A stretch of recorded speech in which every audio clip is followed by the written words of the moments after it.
Qu'est-ce qui motive une personne à devenir espion et à trahir son propre pays ? Pour certains, c'est une question de principe et d'idéologie, une foi en une cause supérieure à la loyauté nationale. Pour d'autres, il s'agit uniquement d'argent, l'attrait de la richesse étant plus fort que tout devoir patriotique. Aldrich Rick Ames, un ancien officier de la CIA devenu taupe du KGB, appartenait clairement à cette dernière catégorie. Poussé par la cupidité et les exigences d'une seconde épouse extravagante qui vivait bien au-dessus de ses moyens, Ames s'est engagé dans une trajectoire de trahison de 9 ans, qui mènerait à l'arrestation ou à la mort d'au moins 10 des espions américains les plus haut placés. Les conséquences de près de 10 ans d'espionnage furent immenses, le gouvernement américain reconnaissant cela comme l'échec du renseignement le plus désastreux de l'histoire du pays. Voici l'histoire de la taupe de la CIA qui a ébranlé le renseignement américain.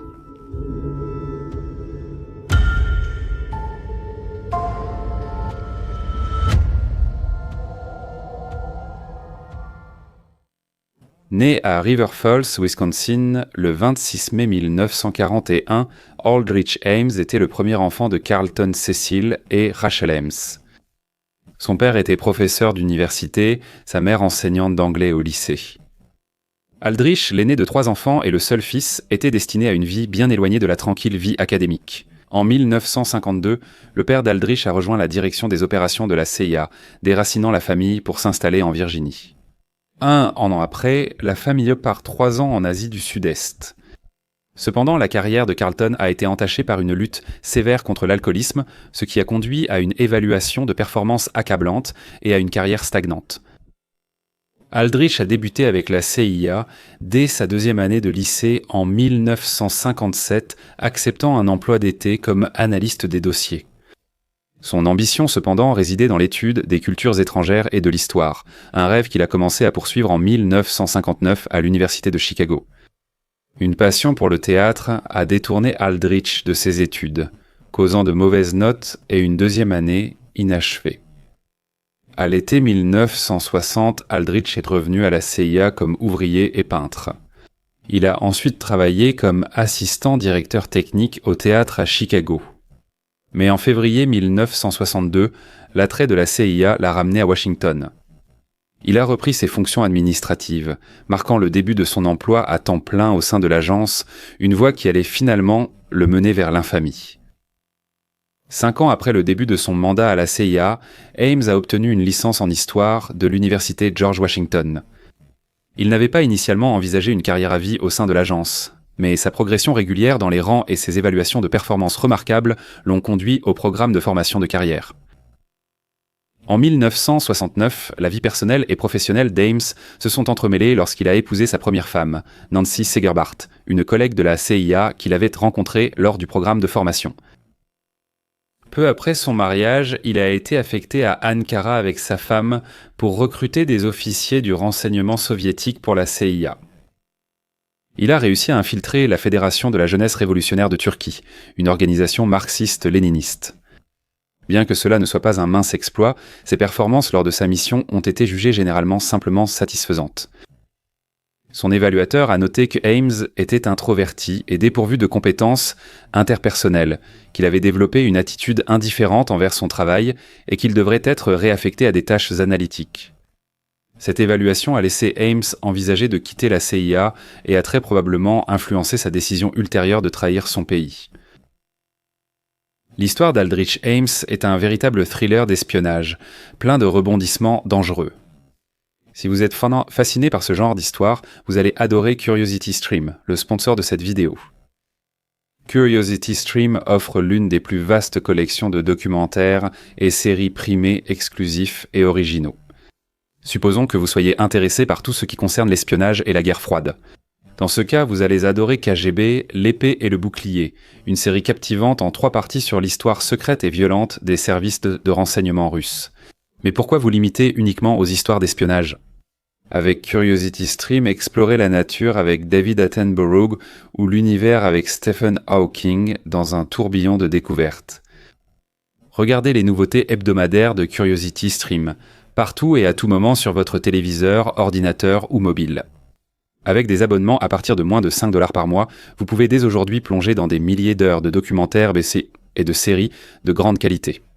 Cliquez sur le lien ou allez sur curiositystream.com Philippe avec le code promo Philippe pour 25% de réduction sur l'accès illimité aux meilleurs documentaires. De retour au siège de la CIA en Virginie en 1972, Ames a passé les 4 années suivantes à la division Europe de l'Est soviétique, où il a été chargé de toutes les opérations soviétiques et est-européennes menées en Europe.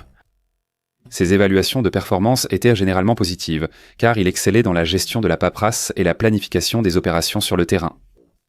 Comme son père, sa consommation excessive d'alcool est devenue un problème récurrent, entraînant 2 notes confidentielles dans son dossier. En 1976, Ames a été affecté à New York où il s'est occupé de 2 agents soviétiques importants. À ce stade, Ames était un expert du KGB. À New York, il a obtenu ses meilleures évaluations, ce qui lui a valu promotion et prime. Cependant, sa gestion désinvolte de la comptabilité et de graves violations de sécurité ont entaché son dossier, notamment lorsqu'il a oublié une mallette de documents classifiés dans le métro en allant rencontrer un agent soviétique. La mallette a été retrouvée plus tard, mais on ne savait pas dans quelle mesure les informations classifiées qu'elle contenait avaient été compromises. Ames a refusé des postes à l'étranger car sa femme ne voulait pas déménager, réalisant ensuite que cela nuisait à sa carrière à l'agence. En 1981, il a accepté un poste à Mexico, espérant rester proche de sa femme restée à New York. On disait que ses performances au Mexique étaient médiocres. Il n'a pas réussi à bien maîtriser la langue espagnole et à la fin de sa mission, aucun de ses contacts n'est devenu informateur ou espion opérationnel. Pendant son séjour au Mexique, Ames s'est fait connaître pour son infidélité et sa forte consommation d'alcool, prenant de longs déjeuners arrosés. Lors d'un épisode d'ivresse, il s'est retrouvé à se disputer bruyamment avec un responsable cubain lors d'une réception diplomatique. Lors d'un autre épisode, il a causé un accident et était trop ivre pour répondre aux policiers. Ames, seul à New York depuis le retour de sa femme, entame en 1982 une liaison avec Maria del Rosario Casas Dupuy. Elle était attachée culturelle à l'ambassade de Colombie et informatrice mineure pour la CIA. Pour Ames, elle avait un charme exotique et, sans le savoir, un appétit insatiable pour l'extravagance. Les vêtements de créateur et le luxe étaient la norme, et Ames allait vite réaliser qu'il en avait pris plus qu'il ne pouvait se permettre financièrement. Bien que la CIA l'exige et que la relation soit connue, Ames n'a pas déclaré sa liaison avec une étrangère assez supérieure. En 1983, Ames a été muté à Washington où, malgré de mauvais résultats, il a rejoint la section la plus sensible du département des opérations. Responsable du contre-espionnage soviétique, il accédait à tous les plans et opérations de la CIA contre le KGB et le direction principale du renseignement. Beaucoup se sont demandé pourquoi Ames avait obtenu ce poste en vue. La réponse étant que ce rôle impopulaire était boudé par les officiers préférant le terrain. Le poste nécessitant un esprit analytique a été attribué à Ames. À cette période, Rosario a quitté la Colombie pour rejoindre Ames à Washington comme maîtresse. Elle a immédiatement commencé à dépenser son argent dans des restaurants haut de gamme et des boutiques de mode. Entre les habitudes de dépenses extravagantes de Rosario et le divorce d'Ames avec Nancy en 1983, il s'est retrouvé en difficulté financière. Ames remboursera les dettes du couple et versera une pension mensuelle à Nancy. C'est cette pression financière qui a poussé Ames à envisager l'espionnage pour l'Union soviétique, et il ne fallut pas longtemps avant qu'Ames ne trouve une occasion d'établir un premier contact. Le 16 avril 1985, Ames a fait son premier pas. Profitant d'une réunion validée par la CIA avec un expert soviétique du contrôle des armements, Ames a rencontré Sergei Tchouvakin à l'hôtel Mayflower pour un verre. Tchouvakin, cependant, ne s'est pas présenté. Après s'être donné du courage avec quelques martinis à la vodka, Ames a décidé de traverser jusqu'à l'ambassade soviétique où il a remis une enveloppe à la réceptionniste dont il savait qu'elle serait une employée du KGB. L'enveloppe était adressée au chef local du KGB, mais à l'intérieur se trouvait une autre enveloppe. Sur le devant de la seconde enveloppe était inscrit le nom opérationnel du chef du KGB, connu seulement du KGB et de quelques membres triés sur le volet de la CIA et du FBI. Ames pensa que cela ne manquerait pas d'attirer l'attention du KGB. La seconde enveloppe contenait 3 documents soigneusement choisis par Ames. Le premier citait 2 officiers du renseignement soviétique ayant secrètement proposé leur service à la CIA. Le deuxième document était une page d'un annuaire du personnel de la CIA, avec le nom d'Ames et son titre de chef de la branche contre-espionnage surligné en jaune. Le troisième document contenait une demande de $50 000, une somme qu'il considérait comme une compensation raisonnable pour les informations secrètes qu'il pouvait partager avec le KGB. Tchouvakin, l'homme qui lui avait posé un lapin, a téléphoné à Ames 3 semaines plus tard pour l'inviter à une rencontre à l'ambassade soviétique. S'ensuivit une série de rencontres entre Ames et Tchouvakin et des échanges d'argent. C'était le point de non-retour pour Ames. Il avait franchi une limite dont il ne pourrait jamais revenir. Ames a rencontré plusieurs fois, à l'été 1985, un diplomate russe à qui il a révélé l'identité de sources haut placées de la CIA et du FBI sur les activités soviétiques. Il a aussi divulgué des opérations techniques de la CIA contre l'Union soviétique. Le 13 juin 1985, lors d'une réunion, Ames a révélé à l'Union soviétique les noms de 24 espions occidentaux. Le réseau d'agents du bloc soviétique de la CIA a rapidement disparu à un rythme inquiétant. Le Politburo et le KGB n'ont jamais facilité l'espionnage pour Ames. La trahison était considérée par l'Union soviétique comme le crime ultime, et presque aussitôt qu'Ames identifiait un agent de la CIA à ses contacts, le traître soviétique était arrêté et le plus souvent exécuté. Les agents du bloc soviétique de la CIA ont alors soudainement disparu à un rythme alarmant. L'agence savait que quelque chose n'allait pas, mais la possibilité d'une taupe dans ses rangs était trop difficile à accepter pour son orgueil. Était-il possible que les propres agents de la CIA aient commis des erreurs dans leurs opérations et ainsi compromis leurs agents ? Ou peut-être que les locaux secrets de l'ambassade américaine à Moscou avaient été compromis ou infiltrés. Ces explications alternatives étaient bien moins embarrassantes et douloureuses et étaient donc considérées comme l'explication la plus probable. Le refus de la CIA d'admettre une trahison interne à l'origine de la perte d'agents est appelé syndrome d'Angleton. On l'a appelé ainsi d'après l'ancien directeur de la CIA, James Angleton, connu pour sa paranoïa extrême, dont le zèle à détecter et éliminer les taupes a marqué toute sa carrière et s'est révélé destructeur et totalement contre-productif. Il a fallu un tuyau du colonel soviétique transfuge Vitali Yurchenko à l'été 1985 pour obliger les enquêteurs de la CIA à se tourner vers l'intérieur. Le principal suspect était l'ancien agent de la CIA Edward Lee Howard, un homme connu pour avoir transmis des informations aux soviétiques. Pour cette raison, Ames a d'abord été ignoré par les enquêteurs. Cependant, lorsque 3 autres agents importants, dont Howard ne pouvait pas avoir connaissance, ont été perdus, il est devenu évident que les informations provenaient d'une autre source. Dans un étrange retournement de situation, toujours inexpliqué à ce jour, Yurchenko a décidé de retourner en Union soviétique 3 mois après sa défection.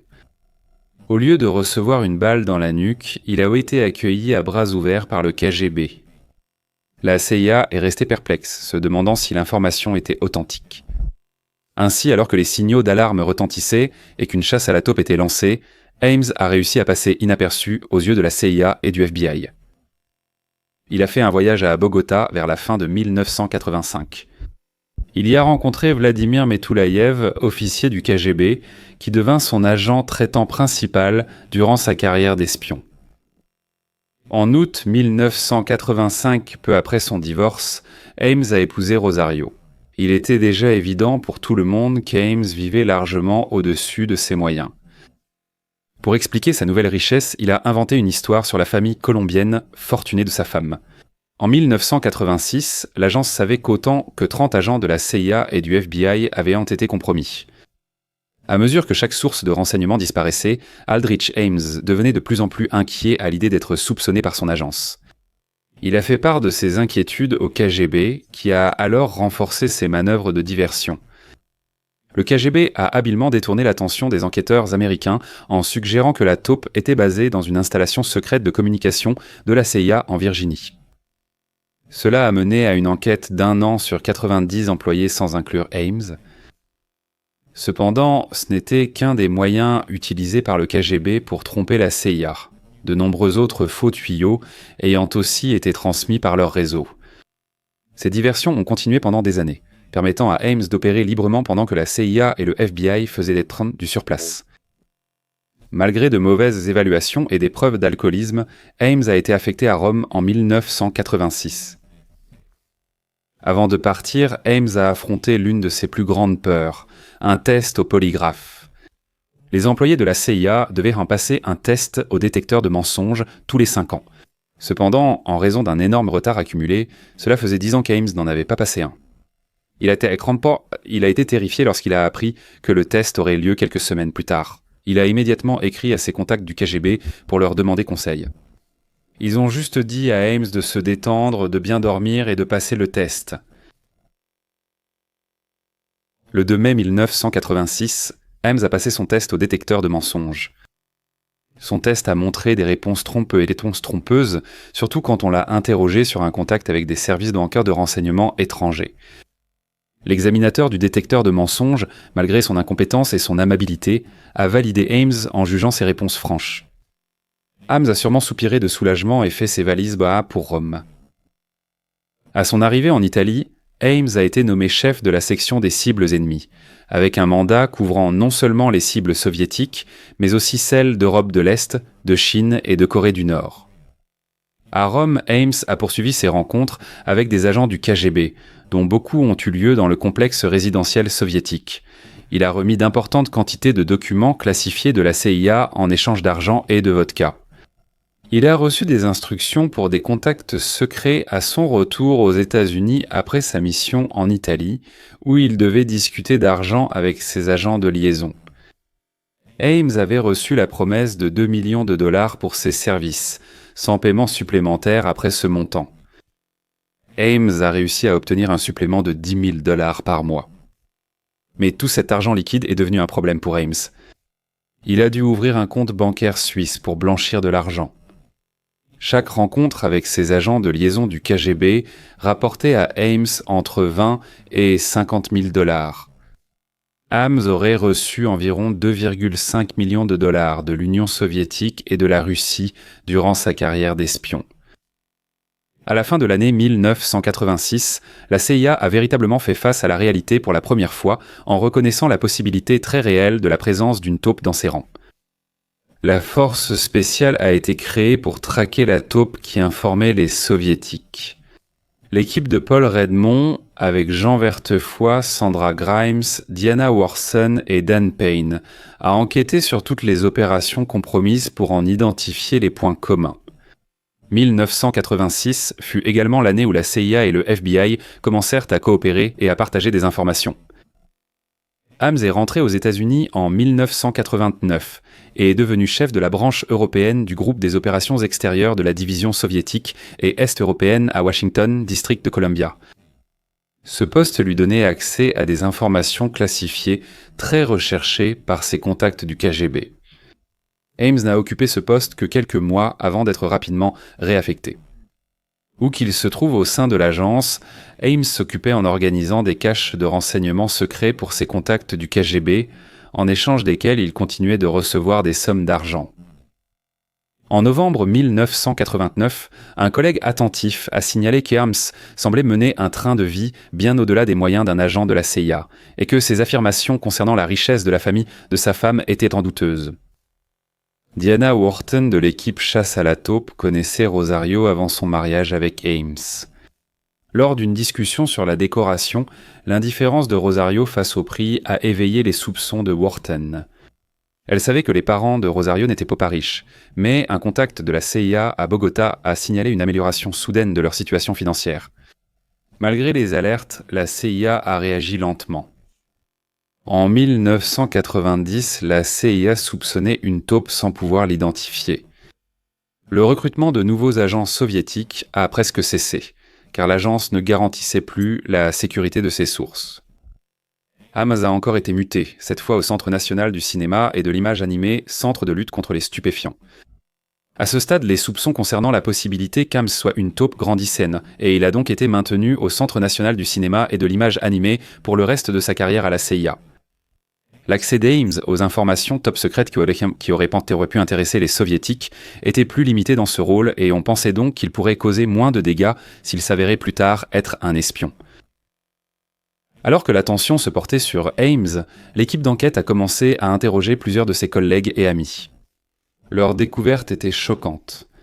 Certains ont dit qu'ils n'auraient pas été surpris si Ames avait été un espion.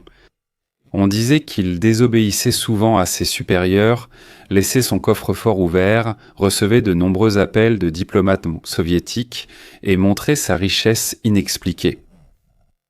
Pourtant, malgré tout cela, le bureau de la sécurité de la CIA a décidé que ce qu'ils avaient appris sur Ames lors des entretiens ne valait pas la peine d'être approfondi. Ames a toutefois dû passer un deuxième test au détecteur de mensonges, selon la règle des 5 ans de l'agence. Le 12 avril 1991, Ames a passé son test, mais cette fois-ci, il l'a lamentablement échoué après avoir été interrogé sur l'origine de sa richesse. Son explication peu convaincante était que sa femme Rosario recevait une allocation de sa famille aisée en Colombie, mais le test a montré qu'il était trompeur. La CIA savait que Rosario n'était pas issue d'un milieu aisé, mais l'opérateur du polygraphe, non informé de l'enquête sur Ames, a quand même interrompu le test. Pensant à un simple test de routine, il a cru à de faux positifs et a demandé à Ames de revenir plus tard pour réessayer. C'est ce qu'il a fait et il a réussi haut la main parce qu'aucune question n'a été posée sur son argent. Après avoir examiné son dossier, l'équipe spéciale de la CIA a donné à Ames un bilan de santé totalement irréprochable. Pour l'instant, Ames pensait que la pression était retombée. Mais malgré toutes les erreurs d'enquête de la CIA, il y avait encore de bons esprits et des professionnels dévoués qui travaillaient sans relâche pour découvrir la vérité.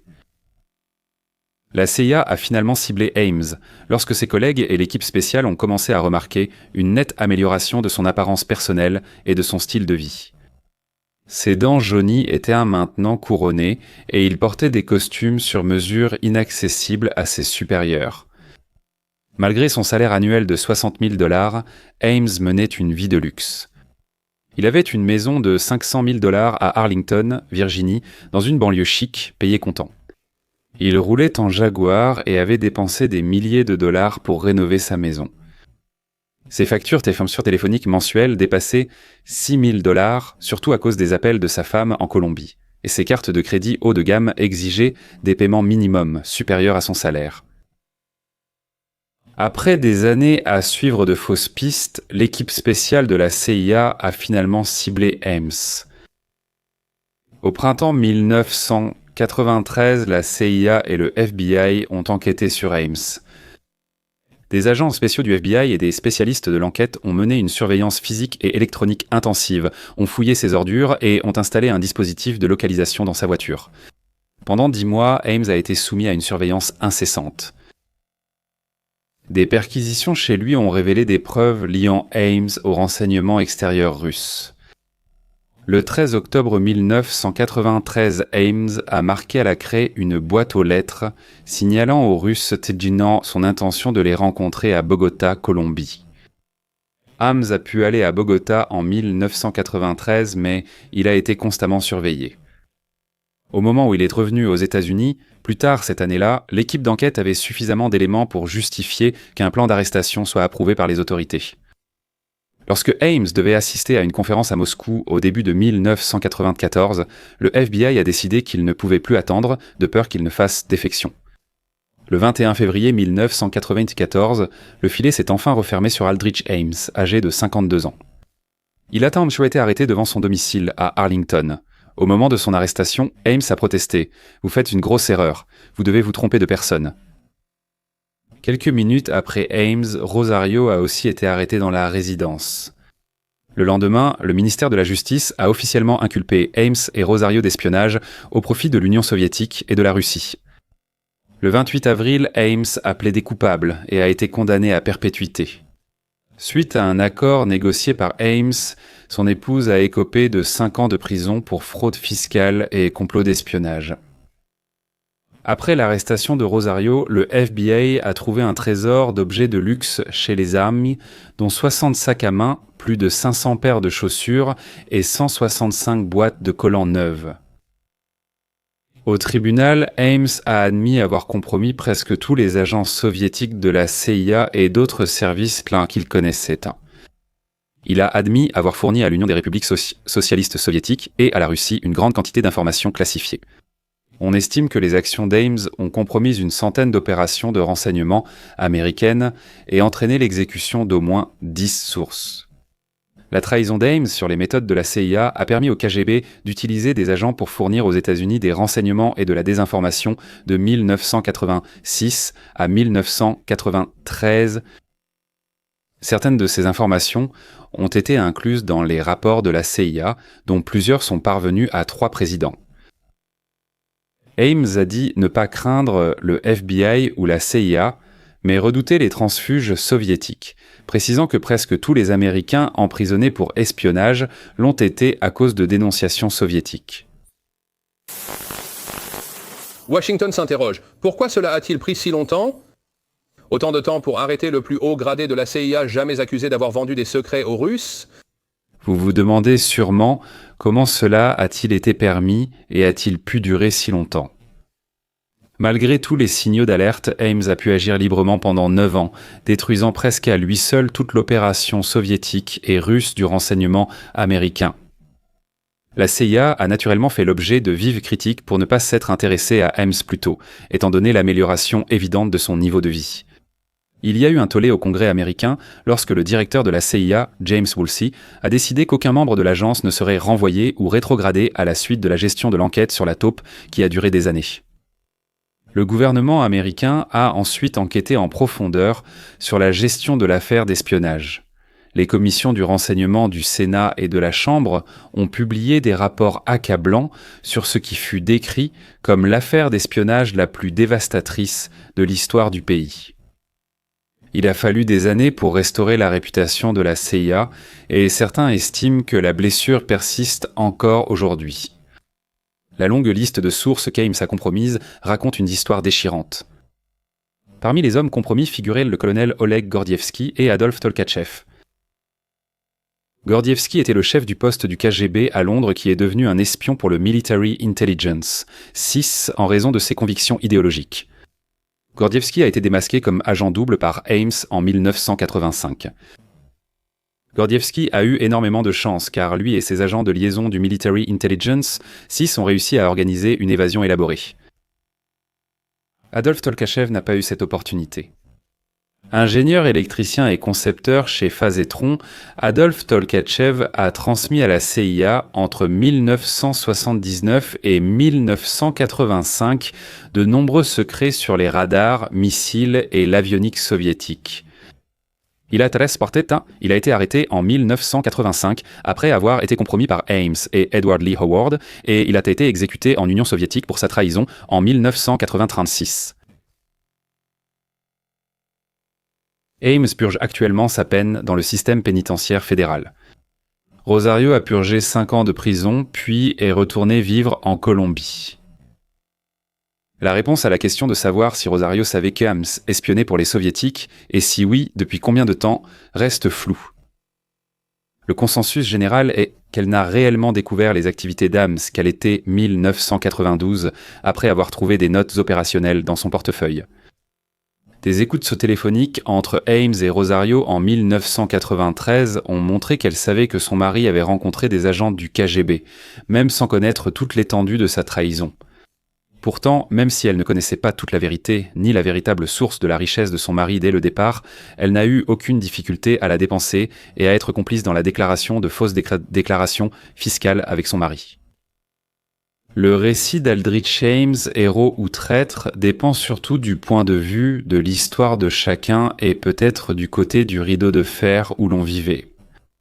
Ce qui reste cependant indiscutable, c'est l'ampleur audacieuse de la tromperie d'Aldrich Ames. Il a orchestré la trahison la plus significative dans les annales du renseignement américain et il l'a fait avec un étonnant manque de subterfuge, ses actions à peine dissimulées sous le vernis de sa vie quotidienne.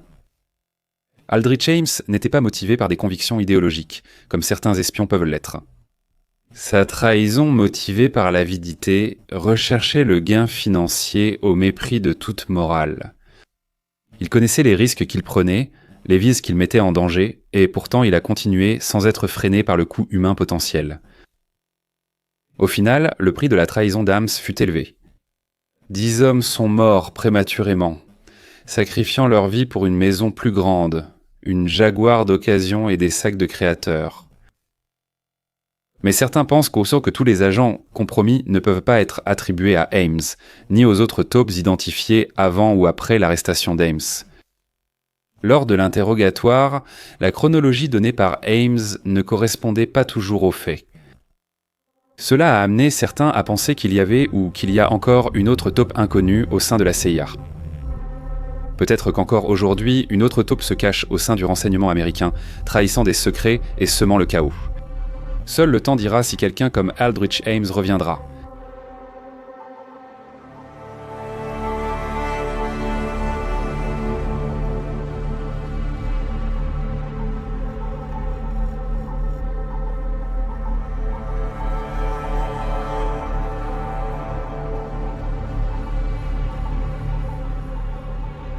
Merci.